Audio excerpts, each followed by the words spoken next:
Muito boa tarde, começa agora a Liga Now. A Liga já tem uma alternativa para a realização do Nacional Benfica se as condições meteorológicas não permitirem a realização do jogo amanhã às 5 da tarde. Ou seja, a Liga já reservou o horário das 3 da tarde de sexta-feira para o Nacional Benfica. Esta informação foi confirmada há instantes por fonte oficial da Liga em declarações à agência Lusa. Tudo isto porque para amanhã a previsão não é animadora e pode haver novamente nevoeiro. Segundo o Vítor Prior, o especialista que trabalha no Instituto Português do Mar e da Atmosfera, na Madeira, são esperadas nuvens à base da superfície, o que pode aumentar a possibilidade de nevoeiro. Esta previsão a 48 horas faz com que este especialista não possa dar garantias totais e que, por isso, a situação ainda possa sofrer alterações. Recorde-se que o jogo entre Nacional e Benfica foi suspenso no dia 6 de outubro, após apenas 8 minutos de jogo, devido ao nevoeiro. Bruno Lage diz que as declarações de Rui Costa não tiveram impacto no empate, frente ao AVS. Em causa estão as palavras do presidente do Benfica, que afirmou o desejo de passar o Natal em primeiro lugar no campeonato. O Benfica poderia ultrapassar o Sporting em caso de vitória sobre o Aves e o Nacional. Lage diz que as palavras são fruto da ambição do clube e que a pressão existe sempre que se representa ao Benfica. O técnico reconheceu que a equipa ainda não domina certos momentos do jogo, mas diz que só com treino os processos podem ser assimilados. Sobre o nevoeiro e a hipótese de o jogo ser novamente adiado, Lage afirma que a equipa está preparada para jogar e que não pôs qualquer outra hipótese em cima da mesa. Todos os relatos da confusão após o jogo entre o Futebol Clube do Porto e Estrela da Amadora confirmam que André Vilas-Boas estava exaltado. O jornal Record teve acesso aos relatórios do árbitro e dos delegados da Liga, bem como aos testemunhos do comandante da PSP e de Dinis Delgado, vice-presidente do Estrela da Amadora. O dirigente foi, a par de André Vilas-Boas, um dos principais protagonistas deste incidente. Salientar que é no relatório do árbitro Miguel Nogueira que fica mais claro o tom agressivo do presidente do Futebol Clube do Porto com os elementos do Estrela da Amadora. O árbitro refere ainda que André Vilas-Boas, posteriormente, acompanhou a equipa de arbitragem até ao respectivo balneário. Outro facto curioso surge no testemunho do comandante da PSP. É dito que, da observação das imagens de videovigilância e daquilo que foi transmitido, não foi detectado nenhum facto grave. O Estrela da Amadora queixa-se ainda da atuação dos assistentes de recinto desportivo que terão agido de forma agressiva. Sublinhar que nenhuma destas testemunhas conseguiu identificar quem iniciou a confusão no túnel do Estádio do Dragão. O Sporting recebe hoje o Santa Clara em mais um jogo fundamental para o futuro de João Pereira. Seguimos agora em direto para o estádio de Alvalade, onde está a jornalista Rita Cotrim. Rita, boa tarde. Já há adeptos por aí?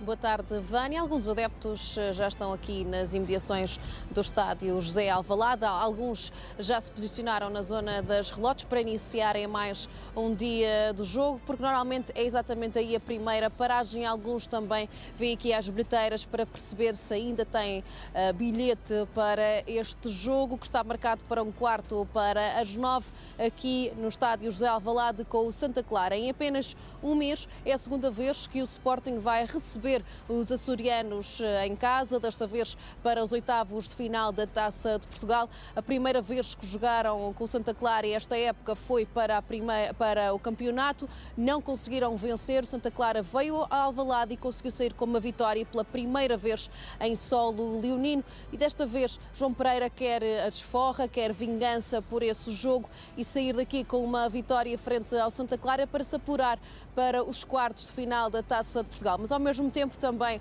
o treinador do Santa Clara está focado na vitória, até porque o Santa Clara quer ir mais à frente nesta competição, uma competição que agrada a todos os que ainda estão envolvidos na Taça de Portugal. Também o Benfica ainda vai ter que jogar, mas só em janeiro. E já ontem foi feita a antevisão por parte dos dois treinadores. Do lado do Sporting foi Tiago Teixeira, o treinador adjunto, que falou sobre alguns temas, nomeadamente quais as disponibilidades do lado do Sporting para este jogo. Kovacevic pode voltar ao 11 porque Franco Israel ressentiu-se de uma lesão, e também Santo Justo pode voltar ao plantel já curado da gripe que sofreu na semana passada. E do lado do Santa Clara, um treinador que está muito motivado para voltar a trazer a receita para conseguir bater o Sporting em casa. Rita Cotrim, em direto do estádio de Alvalade. O pontapé de saída está marcado para as 8h45. A Liga já tem uma alternativa para a realização do Nacional Benfica se as condições meteorológicas não permitirem a realização do jogo amanhã às 5 da tarde. Ou seja, a Liga já reservou o horário das 3 da tarde de sexta-feira para o Nacional Benfica. Esta informação foi confirmada por fonte oficial da Liga em declarações à agência Lusa.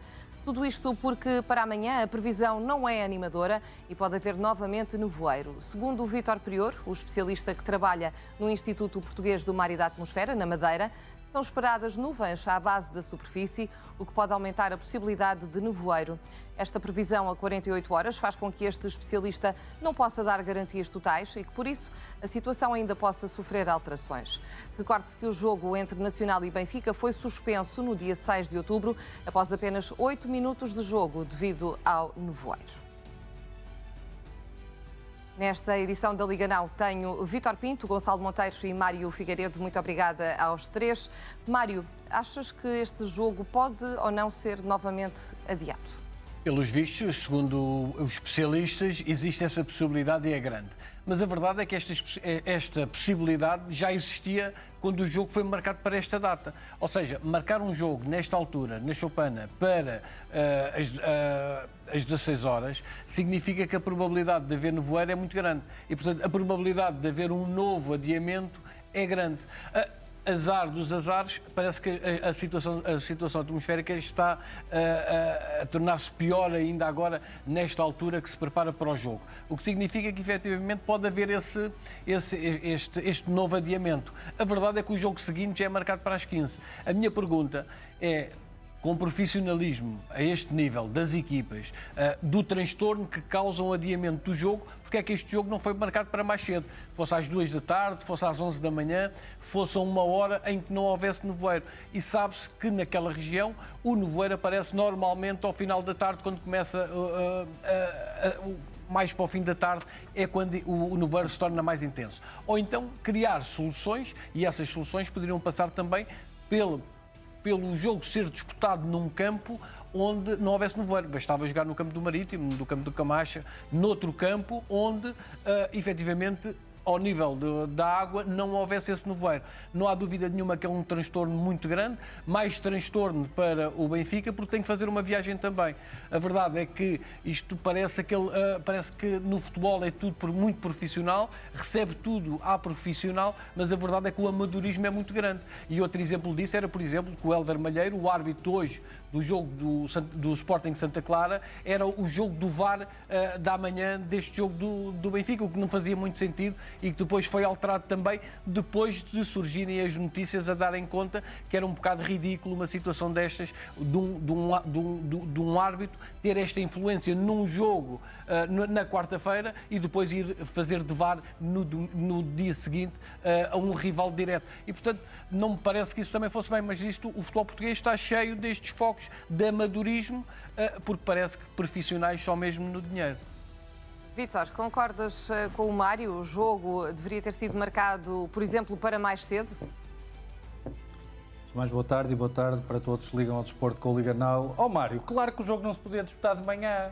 Então, ainda por cima, que o nevoeiro costuma estar na Choupana, ainda aparecia o Dom Sebastião e depois era uma chatice. Depois era um problema, não é? Aparecia o Dom Sebastião, tinha que parar tudo, já não havia jogo. Era pior de descobrirem pinturas rupestres numa obra de um estádio.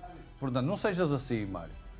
Claro que tu sabes perfeitamente que a marcação da hora teve a ver com interesses do operador televisivo. Sempre. Sabes que Claro que sim. Sabes que a marcação desta data, e tu também sabes que há uma comissão de calendários onde estão representados os três grandes. Quando às vezes alguns clubes vêm queixar que são prejudicados na marcação de jogos, nós que estamos bem informados rimos-nos um bocado, porque eles estão na comissão de calendários, onde a Sport TV também tem assento e palavra, ou pelo menos tem uma palavra decisiva, claro. E muitas vezes são os próprios grandes que cozinham entre eles as marcações.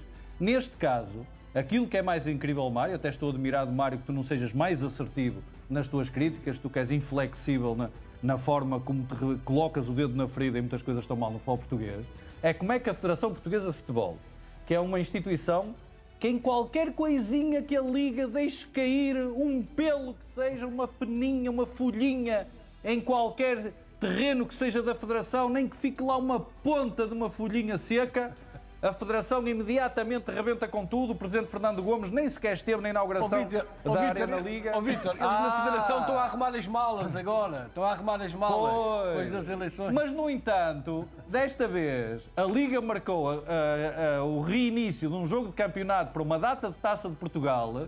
Ó Mário, faz-me um favor depois, se puderes, pede aí ao pessoal de Corrida da Manhã, ajuda-me nisso, se podem mandar os comunicados da Federação de indignação pela Liga ter marcado um jogo para uma data de taça.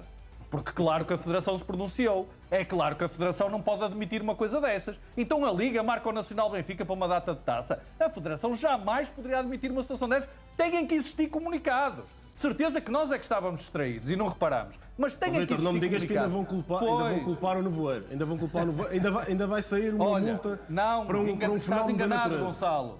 Gonçalo, é raro acontecer, mas desta vez estás enganado. Vão culpar o Dom Sebastião que não puderam jogar de manhã, senão Eu achava que estava a falar com o Vítor Pinto. Estou a falar com o Vítor Prior, o especialista de meteorologia. O especialista de meteorologia. Não.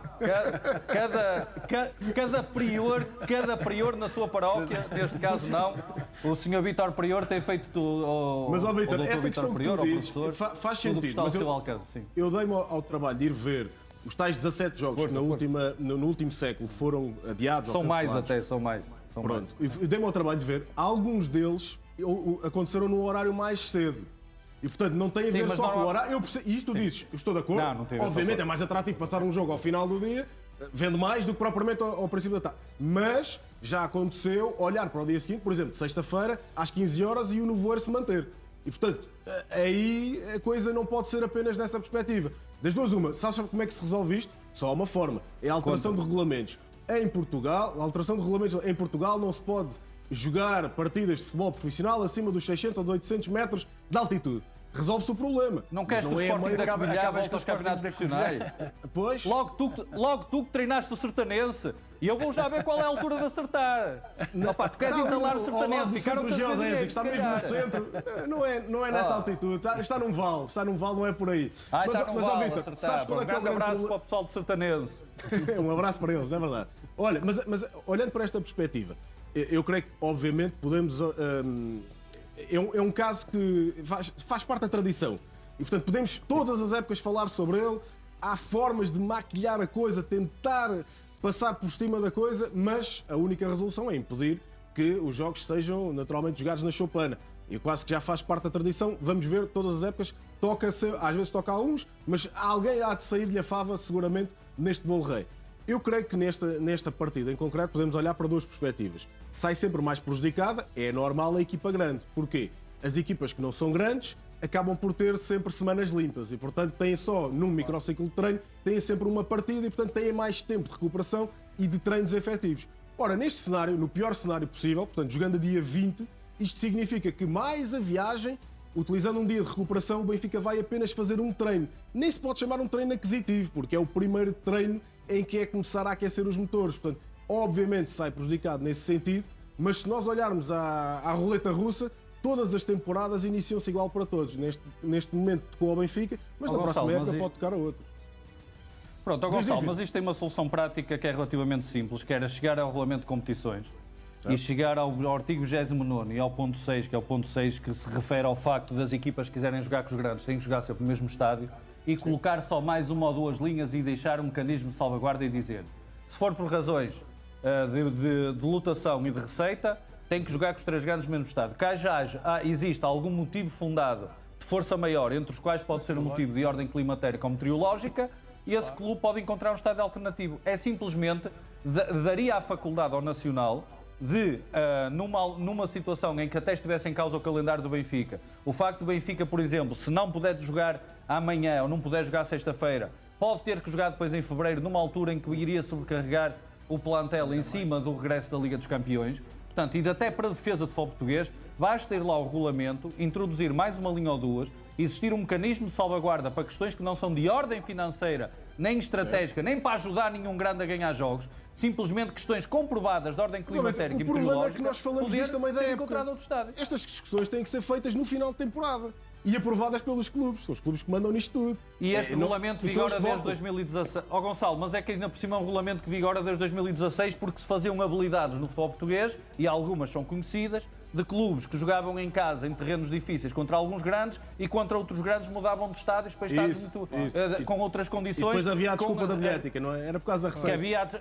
Não é assim, de facto havia uma maior receita, só que depois isso obviamente facilitava a vida a um dos grandes em confronto com os outros, para moralizar o futebol português, e eu entendo este regulamento. Em 2024, 8 anos depois da entrada em vigor deste artigo do Regulamento de Competições, está a precisar claramente de uma renovação, uma remodelação, uma modernização, um refresh, para um termo mais atual, no sentido de estar mais consentâneo com algumas das exigências do futebol moderno. Os calendários estão muito mais apertados e mesmo os regulamentos têm que se adaptar a esta realidade. Há cada vez mais jogos, Mário o futebol e português tem que se Gonçalo, adaptar.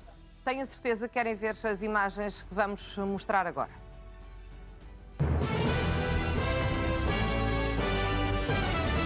Agora.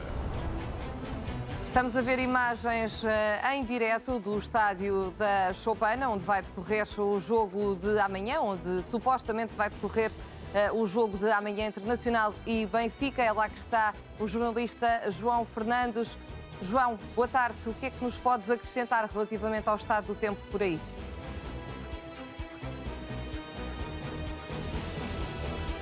Boa tarde. Se o jogo fosse hoje, ia haver jogo de certeza absoluta, como a imagem do Nelson Gonçalves pode mostrar.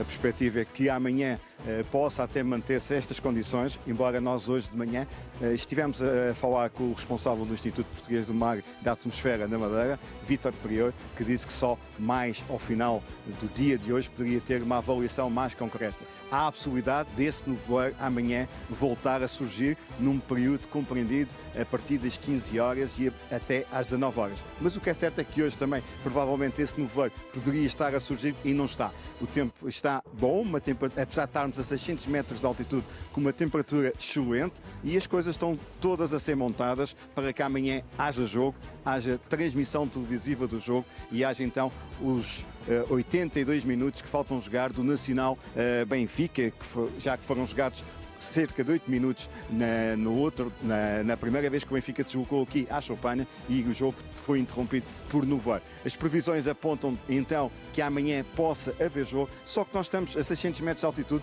e às vezes o tempo é um pouco imprevisível. Aqui nesta área onde nos encontramos, na Choupana, às vezes o tempo muda num instante, em minutos as coisas podem mudar. Só provavelmente mais perto da hora do jogo é que poderá-se ter a certeza se o jogo vai a realizar. Se tudo estiver como hoje está aqui, como a imagem do Nelson Gonçalves está a mostrar, amanhã haverá então os restantes minutos do Nacional Benfica, um jogo que, de certeza, também terá casa cheia. Os adeptos encheram, na primeira vez que o jogo esteve agendado, estava casa cheia aqui na Choupana, e amanhã estará também por certo, apesar da hora ser diferente, ser às 17 horas, certeza absoluta que não só os adeptos do Benfica irão deslocar-se aqui até à Choupana, como também os adeptos do Nacional, até porque já foram vistos vários pedidos de bilhetes em termos de Facebook, por exemplo, nas redes sociais, e ninguém tem bilhetes para vender. O Benfica chega hoje à Madeira, está previsto chegar entre as 19h30 e 19h45, e se as condições se mantiverem como estas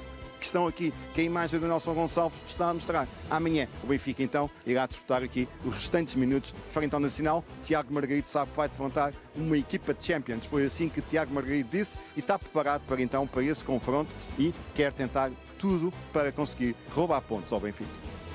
João Fernandes, em direto do estádio da Choupana. Faltam sensivelmente 24 horas para o pontapé de saída entre o Nacional e Benfica. Vítor, sei que não és o Vítor Prior, mas tendo em conta estas imagens que acabámos de ver, achas que o jogo vai acontecer?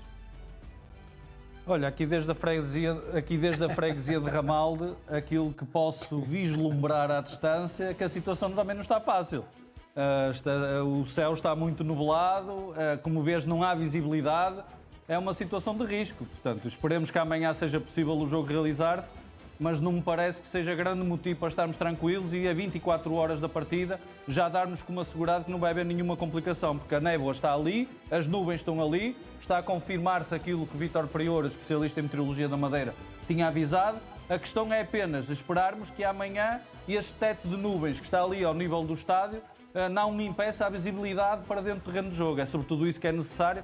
Se o jogo fosse hoje, porque penso que existiriam condições para a partida se enrolar com normalidade. Vamos esperar que amanhã as nuvens, que normalmente não pagam bilhete para aceder às bancadas, para aceder ao estádio, fiquem do lado de fora e não façam uma invasão ao Estádio da Madeira que nos impeça de assistir à partida. Gonçalo, depois destas imagens, estás confiante? Fiquei muito mais esclarecido aqui com a análise do Vítor Pinto. Eu creio, falta-te apenas o mapa É o por Vítor trás. Prior, eu só leio o Vítor Prior. Mas, ainda assim, claro que eu já tive a oportunidade de ir como treinador jogar à Choupana, já por lá fiz alguns comentários, mas é sempre uma incerteza e nós vivemos com esta tradição no futebol português já dá muito tempo e a verdade é que é quase imprevisível. Quando as coisas parece que estão impecáveis para se iniciar a partida, de repente muda e muda drasticamente. E esse, naturalmente, que é um cenário mais do que plausível. Mais do que os especialistas poderem indicar ou não se vai acontecer ou não, a probabilidade é alta. Portanto, só aguardar pelas cenas dos próximos capítulos. Mário. Eu acho que corre-se o risco, efetivamente, do jogo ser retomado amanhã e depois ter ser que parado novamente? E ser parado novamente, e portanto aí teremos um problema, porque depois este jogo, se agora ainda há 82 minutos para jogar, provavelmente se o jogo for retomado e depois tiver que ser adiado, vai ser jogado às pinguinhas. Vai ser jogando às pinguinhas e portanto isso não vai favorecer efetivamente uma equipa como o Benfica, que com um calendário muito preenchido, com várias competições, deslocações à Madeira, sistematicamente, 3 deslocações, por exemplo, para acabar um jogo, não é nada bom, não é bom na preparação do jogo, não é bom para os jogadores, não é bom para o futebol português, porque depois destes pontos, este jogo vai ficar em suspenso durante muito tempo. Era bom que, efetivamente, o jogo se jogasse amanhã, que ficasse já resolvido, porque assim ficaríamos a saber se, efetivamente, Rui Costa ainda sonha chegar ao primeiro lugar antes do Natal. João Fernandes, tu conheces melhor do que nós, certamente, esse espaço da leitura que fazes agora, das condições meteorológicas. O que é que achas em relação ao dia de amanhã? Parece que o jogo vai ser possível?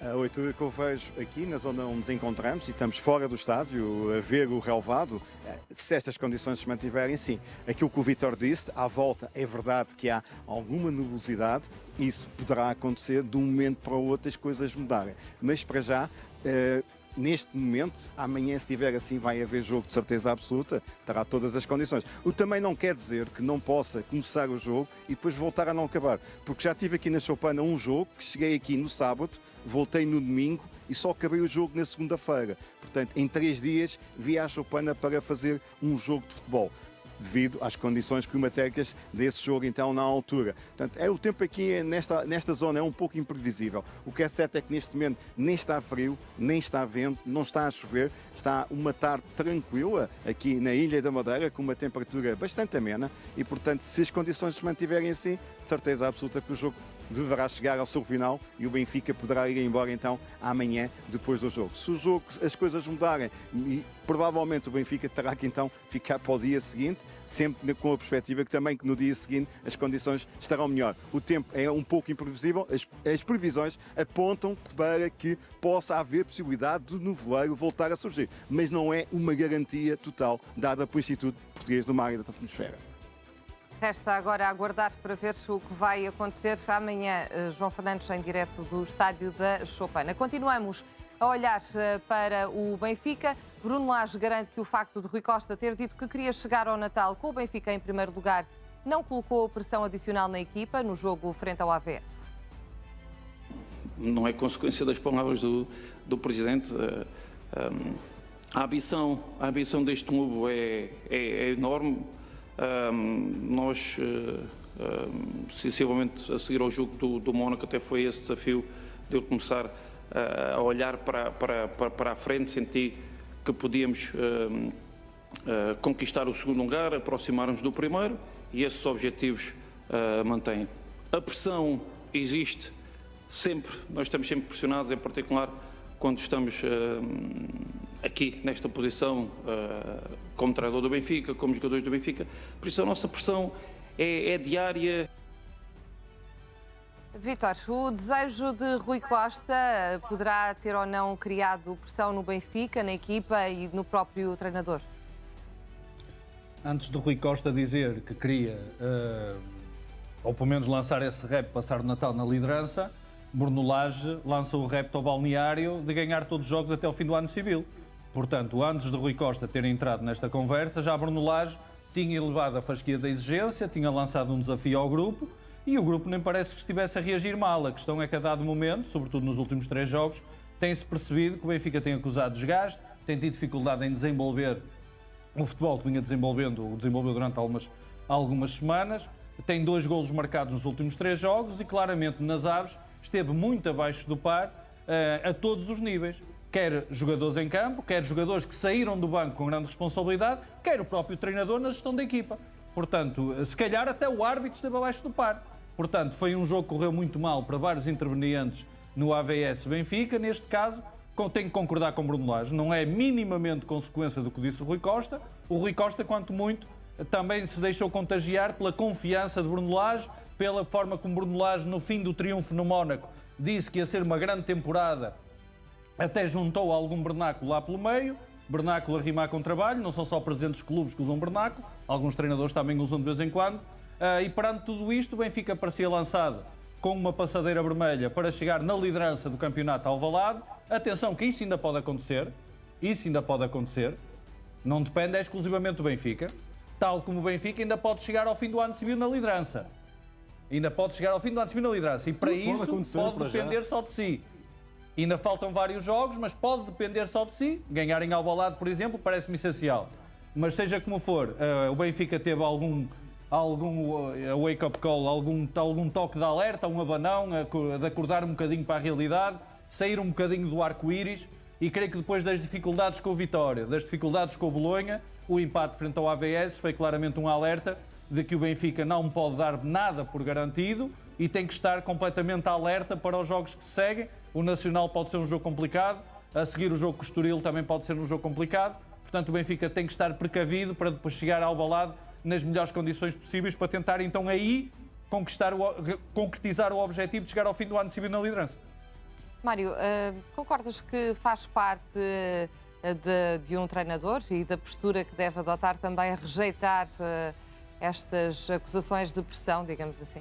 É natural, o Vítor falou, o Bruno Lage já tinha dito que tinha também esse desejo, mas é preciso não esquecer que Bruno Lage revelou aquela conversa de Otamendi com o plantel. O capitão da equipa falou ao grupo antes destes 2 jogos, o AVS e o Nacional, porque perceberam que era a altura de fazer o ataque à liderança do Sporting. E, portanto, esse ataque à liderança começou com esse discurso do capitão de equipa, o treinador também apoiou e depois Rui Costa, embalado por essa euforia, como dizia o Vítor muito bem, aceitou isso de tranquilizar os adeptos, de chegar à frente do campeonato no Natal, quando o objetivo inicial seria apenas no final do ano.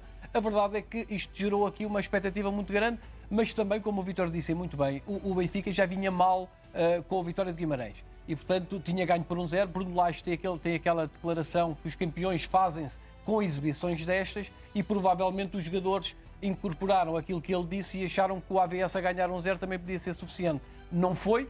Foi um empate que podia ser derrota, porque, como o Vítor disse muito bem, o árbitro não esteve nada bem, ficou por assinalar, segundo a crítica especializada, não é assinalado um penalti a favor do AVS por falta de Best, e a verdade é que o Benfica sai com um ponto e as coisas estiveram tremidas. Mas, Mário, as equipas querem chegar ao final do ano civil em primeiro lugar ou querem chegar ao final da época em primeiro lugar? Não, criou-se a expectativa, e Bruno Lage criou essa expectativa no seu plano de ataque com 5 pontos de atraso, que seria no final do ano que iria recuperar pontos ao Sporting. Eu não acho negativo. E agora pode chegar em primeiro. Por acaso aqui vejo e a verdade é que podia ter chegado no Natal em primeiro. Mas eu aqui vejo uma perspectiva diferente, tanto tua como do Vítor, que é, eu não acho que o Rui Costa se tenha embebido, contagiado por uma confiança exacerbada. Eu acho que é o contrário, que é a persona de um presidente é na tomada de decisão, portanto é prática, colocar as mãos na massa, mas também é política. E a parte política é tentar contagiar ele sim os adeptos a cavalgar uma onda numa para Assembleia cima. Geral. Na Assembleia Geral. Também, mas a ser contestado na onda dos adeptos que estão, obviamente, convictos de que as coisas poderiam correr bem. Eu acho que foi mais por aí. Agora, obviamente que, olhando para aquela que foi, no fundo, a vontade de passar a mensagem de Bruno Lage, para dentro faz-me todo o sentido. Na estratégia de qualquer treinador, tu tens que ter sempre os macro-objetivos da temporada, mas para aguçar aquela confiança e motivação diária, tu tens que criar micro-objetivos. E esses micro-objetivos parece-me que assentam na perfeição, estando já no mês de dezembro, apontar ao primeiro lugar agora no final. Diz, Vítor. O problema é quando os macro-objetivos são perturbados pelos micro-objetivos.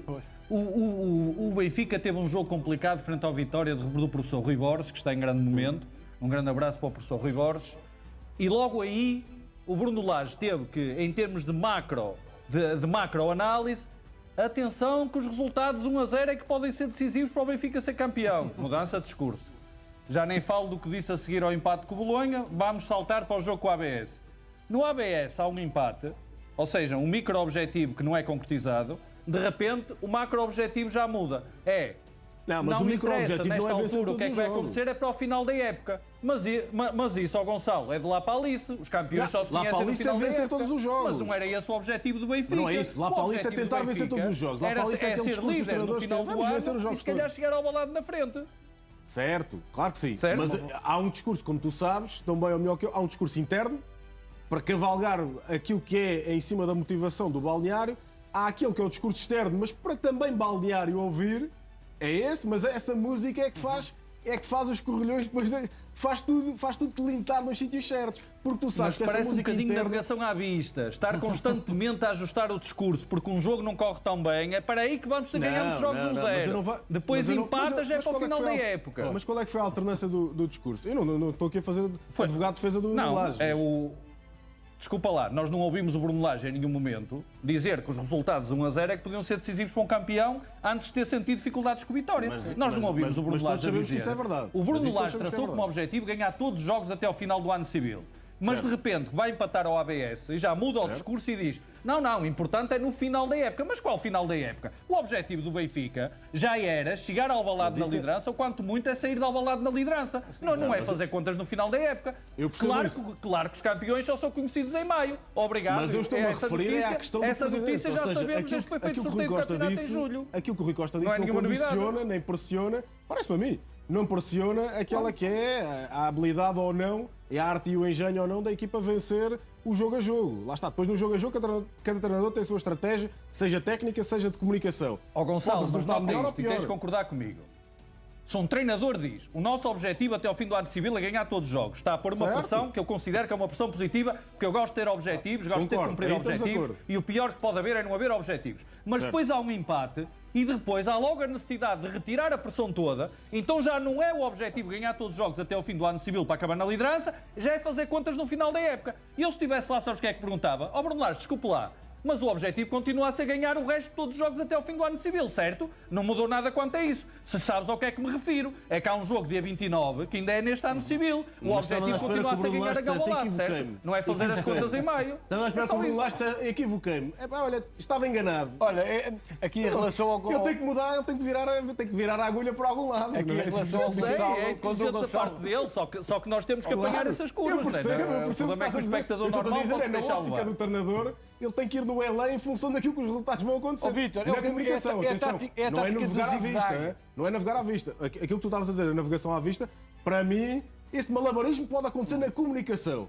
O que para mim não pode acontecer malabarismos é tu uma vez achas que vais jogar em 4-3-3, a seguir achas que o modelo de jogo devia ser mudado, outras vezes. Essa para mim, a navegação à vista, para mim é que corre mal. Vai correr, ia utilizar uma expressão, aí corre mesmo mal. Agora, a navegação à vista da comunicação, eu dou de barato, a não ser que seja 180 graus, não é? Quer dizer, se eu dissesse, olha, eu quero mesmo vencer esta partida, que é o mais importante da época. Eu quero também pedir desculpa, diz. Porque há um bocadinho elogio o professor Rui Borges, sou um grande fã do professor Rui Borges, mas também tenho que mandar um abraço para o professor Daniel Ramos, porque eu qualifiquei a exibição do Aves como Bayern das Aves. Porque o Aves conseguiu, na segunda parte, fazer mais remates contra o Benfica que o Bayern de Munique. O Bayern de Munique só conseguiu 14, o Aves conseguiu 15 remates contra o Benfica na segunda parte. Um abraço para o professor Daniel Ramos, grande trabalho. Eu já tinha elogiado o Aves por ter os cantos preparados a Arsenal. Portanto, é a única equipa em Portugal que consegue, de facto, mimetizar na perfeição os cantos de Mikel Arteta no Arsenal, mas também a segunda parte brilhante contra o Benfica, 15 remates, não é fácil, nem o Bayern conseguiu, só fez 14. É verdade. Mas sabes porque é que isso acontece muitas das vezes? É que as equipas grandes que olham de igual para igual, normalmente acabam por libertar mais espaço nas costas. Olha, o fenómeno, já lá vamos falar, Mas do tem que Santa haver Clara com o atitude para ir para Sporting, cima dele. como aconteceu na última partida para o campeonato. É que as equipas que defendem melhor e que têm ali na ordem dos 20, 30% de porcentagem de posse de bola, adiando o gol do adversário, conseguem ter muito mais espaço para cavalgar na profundidade nas costas das equipas grandes. Por isso é que eu digo tantas vezes que o lado estratégico do jogo é fundamental quando tu treinas equipas ditas não grandes, porque é nesse lado estratégico que tu consegues fazer a verdadeira diferença. Aí, sublinho, mérito desses treinadores que o conseguiram fazer. Mário, como é que olhas para as palavras de Bruno Lage quando rejeita a pressão por parte de Rui Costa? Não, essas palavras... E como é que olhas para aquilo que o Vítor estava a dizer, da constante mudança de opinião, digamos assim, e de postura por parte de É a Bruno Lage? tática do zigue-zague. Temos que, quando dá jeito é um lado, quando dá jeito é outro. A verdade é que Bruno Lage acaba por empatar com o AVS porque alterou a sua forma de estar e de encarar o jogo. Porque o objetivo e a conversa é sempre a mesma. O próximo jogo é que é importante, o próximo jogo é que é decisivo, mas não foi. Porque ele alterou a equipa a pensar neste jogo com o Nacional. E as coisas correram-lhe mal. Correram-lhe mal, podiam ter corrido pior, porque há o tal penalti que não é assinalado por falta de Bess. A verdade é que Bruno Lage anda aqui num zigue-zague e, como o Gonçalo dizia há pouco, que o Presidente, o Rui Costa, tem que colocar a equipa num patamar. A verdade é que o Rui Costa num dia pôs os adeptos a acreditarem que era possível chegar ao Natal no primeiro lugar, e era isso que os adeptos queriam, e no dia seguinte Bruno Lage deu um tombo gigante aos adeptos que ficaram com a moral arrasada quase, porque acreditavam que isso seria possível e não foi. E, portanto, quando o treinador contraria o Presidente de um dia para o outro, gera sempre alguma desconfiança. Resta saber, efetivamente, se Bruno Lage vai manter esta postura do zigue-zague, porque, como o Vítor disse muito bem, este jogo com o Sporting no dia 29 vai ser um jogo importante, mas antes terá que resolver este problema com o Nacional e depois com o Estoril. Avançamos para o que aconteceu no túnel do Estádio do Dragão. Todos os relatos da confusão após o jogo entre Futebol Clube do Porto e Estrela da Amadora confirmam que André Vilas-Boas estava exaltado. O jornal Record teve acesso aos relatórios do árbitro e dos delegados da Liga, bem como aos testemunhos do comandante da PSP e de Dinis Delgado, vice-presidente do Estrela da Amadora. O dirigente foi, a par de André Vilas-Boas, um dos principais protagonistas deste incidente. De salientar que é no relatório do árbitro Miguel Nogueira que fica mais claro o tom agressivo do presidente do Futebol Clube do Porto com os elementos do Estrela da Amadora. O árbitro refere ainda que André Vilas-Boas, posteriormente, acompanhou a equipa de arbitragem até ao respectivo balneário. Outro facto curioso surge no testemunho do comandante da PSP. É dito que, da observação das imagens de videovigilância e daquilo que foi transmitido, não foi detectado nenhum facto grave. O Estrela da Amadora queixa-se ainda da atuação dos assistentes de recinto desportivo que terão agido de forma agressiva. Sublinhar que nenhuma destas testemunhas conseguiu identificar quem iniciou a confusão no túnel do Estádio do Dragão. Gonçalo, como é que olhas para estes novos dados? Parece-te que houve ou não motivo para tanto alarido? Olha, tu descreveste muito bem a ordem cronológica dos acontecimentos e a grande dúvida que imperava, parece-me a mim, porque estas confusões em túneis de acesso já são praxe do futebol português, mas agora com as câmaras de CCTV as coisas pintam um bocadinho diferente. É como nos relevados. Com o vídeo-árbitro a coisa pinta um bocadinho diferente. Aquilo que passava ao lado pode deixar de agora passar ao lado. Quando são coisas muito graves, e aqui era este relatório para cruzar com o relatório do árbitro e do delegado, o relatório também da polícia que precisávamos de encontrar aqui como contraponto, conseguimos perceber que não há nenhuma atitude que seja especialmente grave. Sabemos que os ARDs, ou pelo menos um ARD, ficou envolvido numa cena de empurrões, portanto é isso que alega o lado do Estrela da Amadora, que aliás foi isso que acabou por, leva-me à minha primeira grande dúvida, que pairava no ar, a chamada da polícia e a intervenção da polícia e da PSP no túnel. E portanto foi via chamada por parte dos dirigentes ou de alguém afeto ao Estrela da Amadora que foi chamada a PSP a intervir no túnel de acesso. A partir daí, e esta discussão, e estou a ver ali o Vítor e agora também o Mário com toda a atenção a olhar, mas esta discussão eu já tive com o Vítor no que diz respeito à sequência e na ordem natural. A grande dúvida que existia era, é aquela imagem que ficava, o que é que motivou a termos 3 agentes da PSP na conferência de imprensa? Ora, tanto quanto eu sei, e essa foi a minha explicação lógica, só há uma explicação, a não ser que os 3 agentes da PSP adorassem ouvir ao vivo e a cores uma conferência do Vítor Bruno ou do treinador do Estrela da Amadora, teve que partir de iniciativa do comandante do policiamento daquela área. Portanto, eles tiveram que ter sido encaminhados para estar presentes naquela área.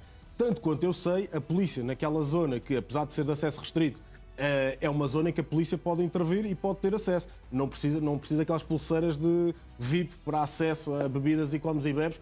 Eles ali podem entrar. E, portanto, havendo a análise por parte da PSP que a segurança estaria em risco, faz parte de um comandante daquela área decidir e definir o que é que deve ser a forma de atuar da polícia. Portanto, a mim parece-me que ficou esclarecido. Havia a dúvida se de facto tinham existido agressões ou não. Os relatórios, e não foi preciso, Vítor, não foi preciso eu ver nada, estás a ver? Os relatórios parece que dizem todos a mesma coisa, portanto, a partir daqui, aqueles empurrões, se calhar os ARDs poderiam ter tido um comportamento diferente, de tentar puxar algumas pessoas em vez de empurrar outras, mas no meio da confusão, nós aqui sentadinhos sabemos como é que é a mesma coisa que às vezes analisamos os lances de futebol, nós sentadinhos é sempre mais fácil falar do que aqueles que têm a capacidade de intervir ou não. Fica em causa aquela que foi ou não uma atitude mais agressiva, mais, podemos lhe dizer, arruaceira ou não, daquilo que era criticado pelo próprio André Vilas-Boas na sua intervenção. Mas, para já, fiquei absolutamente esclarecido. Vítor, já percebi que estás cheio de vontade de falar, mas primeiro quero ouvir aqui... Também te quero muito ouvir, mas quero ouvir aqui primeiro o Mário. Mário, como é que olhas para estes novos detalhes? Olha, noto que André Vilas-Boas tem uma faceta que eu não conhecia, que afinal é de polícia, gosta de intervir, gosta de atacar. Normalmente o Cicerone chegava e tentava separar, acalmar os ânimos, e a verdade é que ainda foi incendiar ainda mais. Portanto, quando se dirigiu ao foco da confusão, levou uma garrafa de gasolina e incendiou aquilo tudo. Porque a verdade é que tem que se dar ao respeito.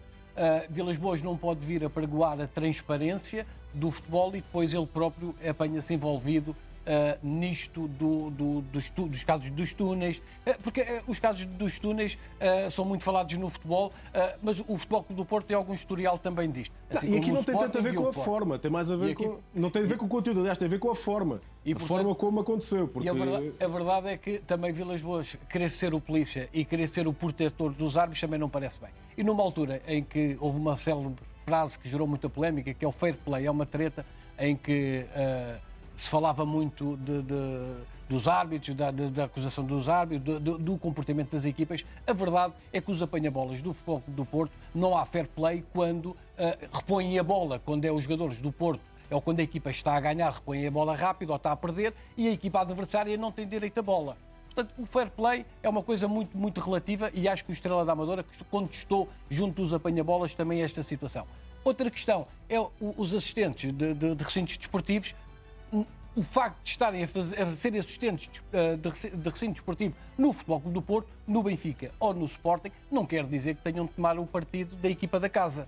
Têm que ser isentos. E, portanto, também é preciso rever essa situação, porque também, se é para armar mais confusão, não fazem falta nenhuma. Agora sim, Vítor. Realmente, às vezes, parece que não há no futebol português há tanto tempo. Nós estamos a falar de uma confusão no túnel, sim, mas que está a ser notícia, sobretudo pela novidade de André Vilas-Boas estar envolvido na situação. Como presidente do Foco do Porto, é a primeira vez que está envolvido numa situação destas, mas eu até alerto, porque hoje não só o Record tem uma excelente manchete, uma manchete histórica, a meu ver, como também tem uma excelente contracapa com um artigo de uma pessoa que se calhar está aqui, que o título é Vilas-Boas Vulcânico. Então porquê é que é Vilas-Boas Vulcânico? Porque na entrevista que Vilas-Boas deu ao L'Équipe, que foi publicada segunda-feira, repito, ao L'Équipe, um jornal desportivo francês, uma das coisas, um dos principais, uma das primeiras canetas do L'Équipe, o Sr. Régis Dupont, pergunta precisamente ao André Vilas-Boas é que esta personalidade vulcânica que ele demonstrou em França não era conhecida. E eles também, se calhar, também julgavam que o André Vilas-Boas era fofinho. E depois, quando houve confusão no Marselha, ficaram admirados porque o André Vilas-Boas bateu de frente com os ultras de Marselha, que estão, com todo o respeito, muitos furos acima de qualquer grupo ultra português, bateu de frente com os responsáveis do Marselha, quando sentiu que estava a ser desrespeitado do seu trabalho, que foi contratado um jogador sem o seu conhecimento, pura e simplesmente bateu a porta ao Marselha. Portanto, existem momentos... O que me estás a dizer, aliás, o próprio jornalista... O André Vilas-Boas, na figura do Presidente, acaba por ser uma hipocrisia? Defende uma coisa, aprova uma coisa e é outra? Uma das situações que lhe perguntam é se um Presidente, isto perguntado pelo Monsieur Régis Dupont, pergunta-lhe se, enquanto Presidente, se poderá ser emocional. Porque diz, você é vulcânico. Ele diz, eu não sou vulcânico, eu sou emocional. E diz, mas enquanto Presidente pode ser emocional? E ele diz, sim, deve ser emocional, mas ao mesmo tempo também racional. Eu acho que aquilo que se passou no túnel foi que a emotividade tomou conta do André Vilas-Boas. Portanto, o André Vilas-Boas cometeu excessos.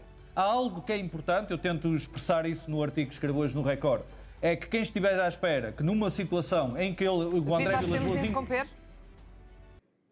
Seguimos em direto para o aeroporto Humberto Delgado, onde acompanhamos por esta altura a partida da equipa do Benfica, que segue então para a Ilha da Madeira para defrontar o Nacional.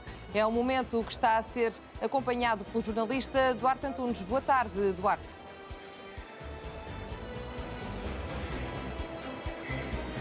É o preciso momento em que o Benfica chega ao aeroporto de Lisboa e eu devo desde já explicar que estas imagens estão assim um bocadinho mais escuras porque por motivos de algumas obras, algumas mudanças no aeroporto de Lisboa, a entrada é feita por um local diferente e portanto nós tivemos de esperar já no interior pelos jogadores do Benfica e pela equipa técnica, mas daqui a pouco, assim que os jogadores do Benfica entrarem no interior destas instalações do aeroporto, vamos ver uma imagem mais nítida e clara dos jogadores da equipa de Bruno Lage que vão partir para a Madeira. Já vejo, aliás, ali Otamendi também a sair do autocarro, o capitão do Benfica. E aqui está Bruno Lage e nós vamos tentar falar com o treinador do Benfica. Olá, Bruno Lage, confiante para o jogo de amanhã? Boa tarde.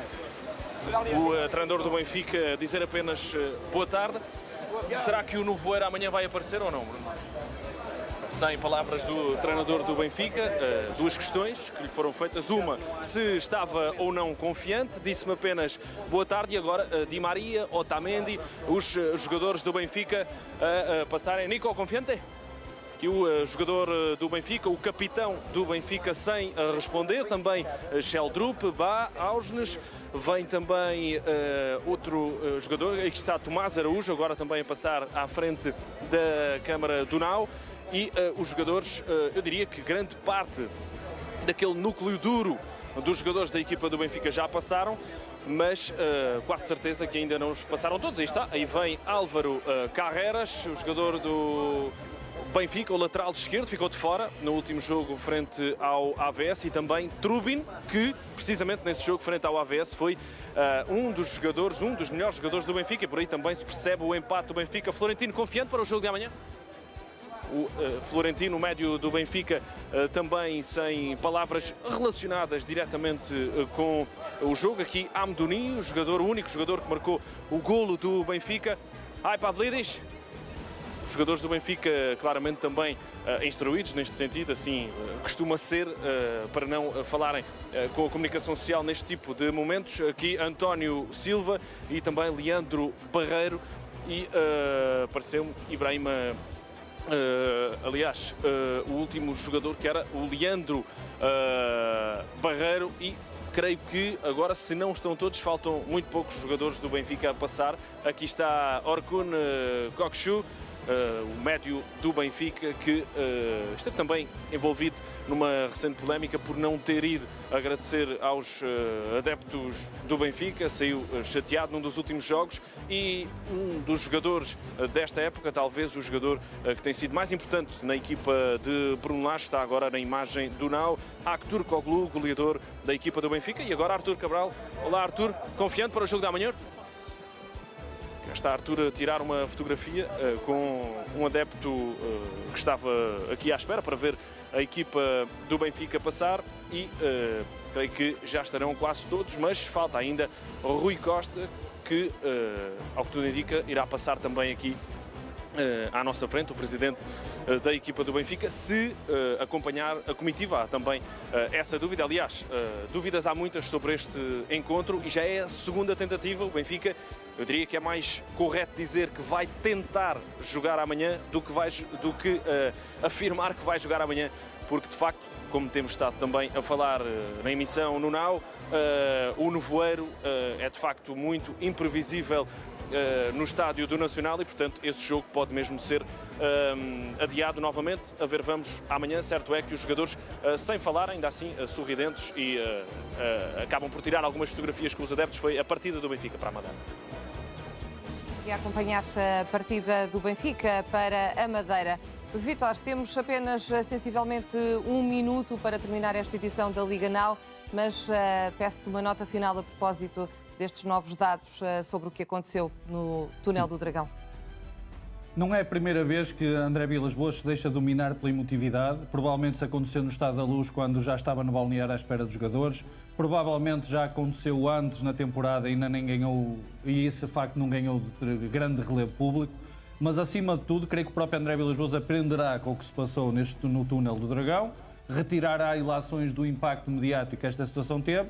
Provavelmente em futuras intervenções já haverá a parte da balança que diz respeito à emotividade, já será equilibrada pelo lado da racionalidade. Creio que será isso que acontece. Não sei se serão uma espécie de dores de crescimento presidenciais ou não, mas o André Vilas-Boas, que também tem muito, e ele próprio assume, tem muito de vulcânico também na forma como às vezes tem algumas reações, terá que habituar-se ao formalismo presidencial, ou seja, provavelmente terão que ser outras pessoas no Futebol Clube do Porto, existirão pessoas que não terão a mesma responsabilidade, estão mais perto da equipa, que terão que intervir nesse tipo de circunstâncias, porque se estava o diretor desportivo do Estrela da Amadora a falar com o Arte, provavelmente teria que ser o seu homólogo do Futebol Clube do Porto, que teria que ter uma intervenção naquele momento, se é que fosse caso disso, de intervir ou não.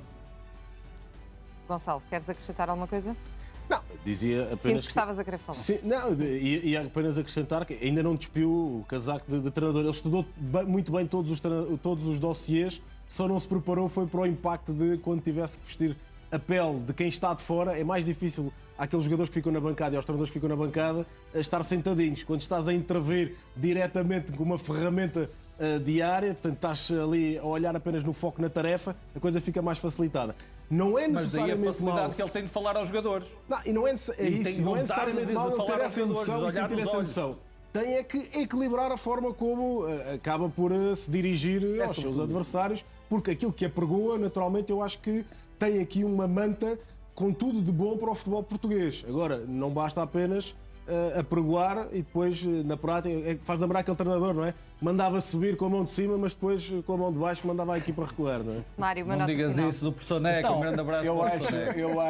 Eu acho efetivamente que André Vilas-Boas ainda se está a adaptar ao lugar, está-se a habituar à presidência. O futebol é emoção, os encontrões, a discussão, eu acho que faz parte do futebol, desde que não hajam agressões e que hajam alguns limites. A verdade é que se nota também aqui André Vilas-Boas muito nervoso, se calhar ainda a tentar resolver e a somar ali uns pontinhos junto dos Super Dragões, que têm andado a contestar a equipa, mesmo quando a equipa ganha, é assobiada e, portanto... Mas quais Super Dragões? O setor dos Super Dragões estava vazio, Mário. Não, já sei, mas é para ganhar uns pontitos e para estar aquele ar de adepto. Eu recebi também. uma mensagem a dizer que há 30 anos não estava tão pouca gente dos Super Dragões. Não, uma coisa é certa, que o Futebol Clube do Porto cada vez tem menos adeptos no estádio, é verdade também. Nota-se aí uma quebra também. E, portanto, é natural que Mas André aqui Vilas-Boas ande mistura-se nervoso. a posição de Vilas-Boas de presidente a adepto. Há aqui uma espécie de mix. Não, eu creio que o André Vilas-Boas às vezes tem uma dificuldade, que era que ele, enquanto treinador, tinha intervenção direta junto do grupo. Ele, enquanto adepto, podia manifestar-se na bancada, porque ele teve sempre lugar anual. Quando podia ir aos jogos, manifestava-se como adepto e apanhámo-lo na campanha eleitoral, inclusive em situações de arbitragem, a manifestar-se. Como presidente, tem que assumir uma postura mais formal na tribuna, mas em determinados momentos ele salta lá da tribuna e vai disparado para o balneário. Portanto, E ainda tinha tem acreditação para isso? da ação. E tinha acreditação para andar naquele túnel, naquela altura? Sim, segundo Tem, porque sabe, como sabes, é apresentada uma lista de pessoas que podem estar na área técnica e o Presidente é uma deles, isso não tem questão. Ele Sim, podia não, estar mas naquela zona. Aqui tem que ver apenas com o perfil, não é? Nós vemos presidentes que têm um ar muito formal, institucional, como por exemplo Florentino Pérez, Ó, Gonçalo, e também arregaça as mangas mas e vai para essa foi a cima. personagem Aqui é a que forma pintaram como se ao André dirigiu, Vilas-Boas. aqui é a forma como se dirigiu a terceiros, que não o deveria fazer. Pode ser, de facto, a emoção, e pode contestar, não precisa ser o homólogo, pode ele próprio contestar e falar. Agora, tem é que ter aqui uma outra abordagem para O contestar. mais grave Tu disto viste é que se nós pela equipe que eu analisarmos, citei. Vítor, se nós Como visto pela analisarmos... equipe, as pantufas, as luvas de pelica, os punhos de renda, não eram sequer a forma como ele era visto em França. Portanto, aqui é que se pintou uma imagem do Pintou-se André um Porto Vilas-Boas que nem fofinho de corresponde André com as Vilas-Boas, intervenções não é? públicas. Porque ele várias vezes pronunciava-se a dar bicadas aos rivais. Portanto, as pessoas é que de repente, isso por faz causa da parte campanha do jogo eleitoral, psicológico. criaram-lhe uma personagem mansinha que não corresponde ao verdadeiro André Vilas-Boas. Eu disse sempre isto. Tenham cuidado com o que desejam. Se é verdade que é a comunicação social de Lisboa, que era o que diziam, que queria pôr o André Vilas-Boas no Porto, que o Porto aí nunca mais ia ganhar, eu disse sempre, tenham cuidado com o que desejam. Que o André Vilas-Boas salta-lhe a mostarda ao nariz com muito mais facilidade, é muito mais jovem que Pinto da Costa. Pinto da Costa, eu vou usar um termo, já que estamos a falar de palavrões, como muitas pessoas às vezes diziam, o Presidente está a ser reticências para aquilo que os jornais dizem ou que dizem dele, mas o André Vilas-Boas não se está a ser. O André Vilas-Boas, obviamente, está atento a tudo e salta-lhe a mostarda ao nariz com mais facilidade do que Vítor, saltava a Pinto da Costa, já que é não temos mais jovem tempo, mas e ainda certamente tem mais vamos energia. continuar a analisar este tema noutros dias. Vítor, Gonçalo e Mário, muito obrigado aos três pela vossa presença nesta Liga Now. Obrigada a si também que esteve desse lado. Agora a informação com Débora Carvalho no Now, todas as tardes. Até amanhã, fique bem.